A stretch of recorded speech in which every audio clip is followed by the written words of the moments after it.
How's it going, folks? Welcome to the video. Today's background noise brought to you by cockroaches, as always. Now I'm terrifying.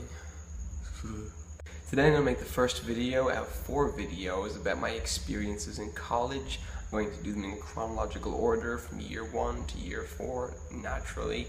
I'm going to start with the summer before my first year of college and end with the summer before my second year of college.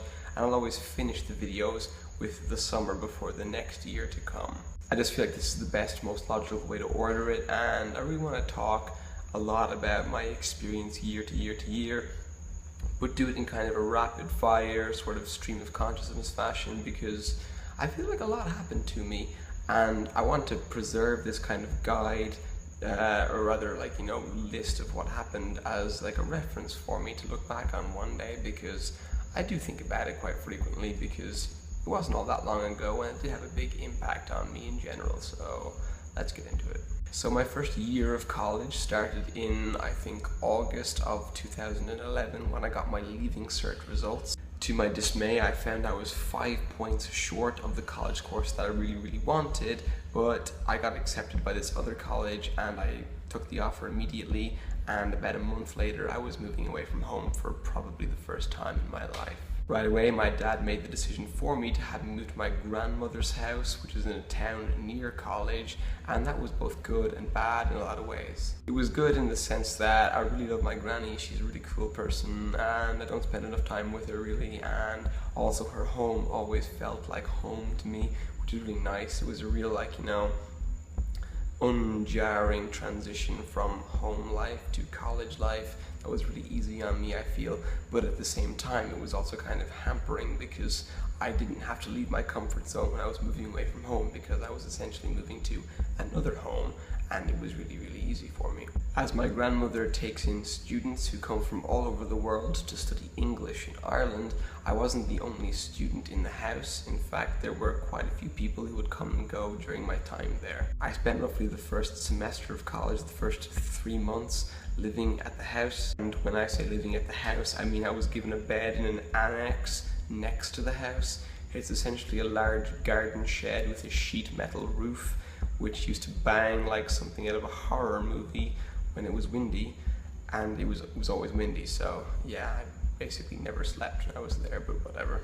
As I said, I wasn't the only student in the house. There was somebody who would become very important to me there, and I'm going to tell you about her.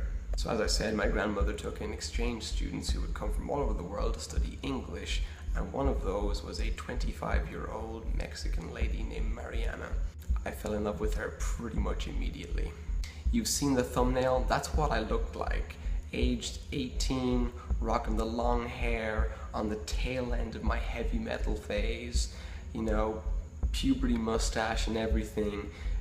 7 years the junior to this woman that I bumped into and lived with for like 2.5 to 3 months, and I was pretty hopelessly in love with her. It was kind of awful.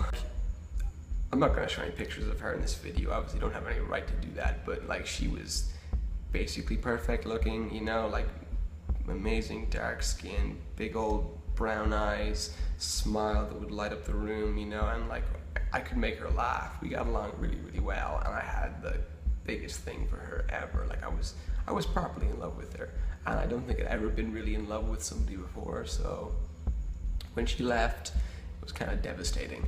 But it wasn't really as bad as what had been going on while she was there, because while she was there, I didn't really I used to like have dinner with her like every single night, and that's kind of like the regimented sort of schedule that my grandmother had in place at the house. Dinner was at 7 o'clock every night, and we always just ate together, and so I would kind of like rush home from college to be able to do that, to the detriment of socializing with my new classmates and whatnot. When she left like mid-November, towards the tail end of the year, I discovered that all of a sudden all these strangers that, you know, I'd met previously at the start of the year had, you know, sorted themselves into their little friend groups and stuff like that, and there was I, sort of like looking from the outside in, like, okay, this is awesome and lonely and stuff. I wish I'd kind of, you know, hung out with these people a little more instead of pursuing a woman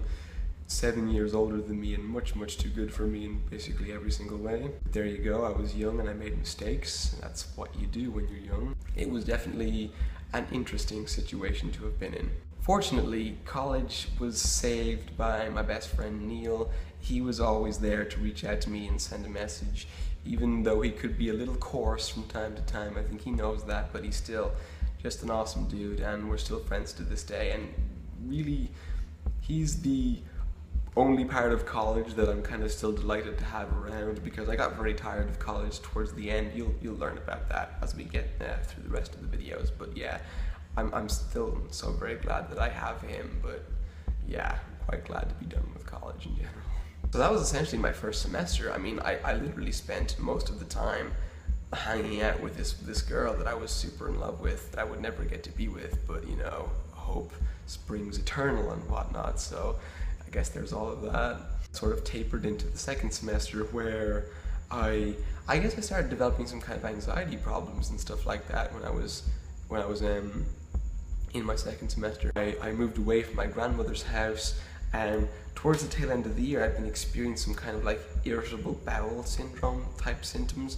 Like I would feel like super gassy and uncomfortable in class. It would make me not want to go to class. So the combination of my heartbreak and feeling like I constantly needed to go to the bathroom when I was in, like, you know, first year of college, made me just not want to go to class at all. So when I moved into a different house at the start of the second semester and stuff like that, I stuck to this really weird diet. Like I only ate cereal bars in the morning, and then for dinner I would eat tuna fish, corn, and rice over and over again for like 4 months before we broke for the summer holidays. I had like the most boring and uneventful diet ever. But the crazy thing is I would go home with weekends and like totally binge on normal food, because like I just figured like this particular food, for whatever reason, like didn't aggravate the symptoms that I was experiencing, which for whatever reason just went away. Like I took medication for a little while for like IBS or whatever, but I don't think I actually have IBS, because it literally just went away after like a couple of months or whatever. So I don't even know what that was about. But yeah, I spent mostly that second semester feeling incredibly sorry for myself.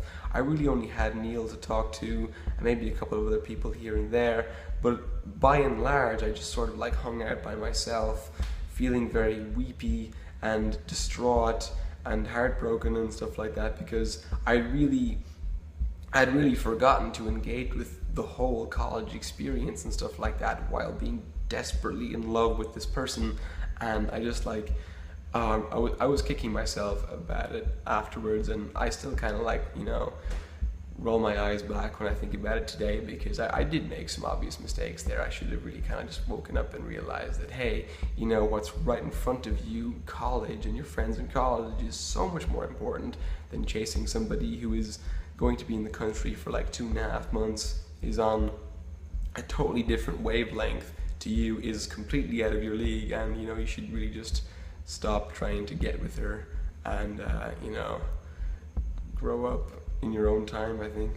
But happily, the year wasn't a total loss, because I wound up starting something that would become this huge part of my life, that would really shape me and change me and begin to turn me into a stronger, sort of more independent person, the person that I feel like I am now, and I'm very much proud of that. So I'm just going to talk about it. Then I was finishing up my my second semester of college. I found myself joining a kung fu class. There was like a kung fu class like really near college, and I just decided, okay, I'm just going to join this, because why not?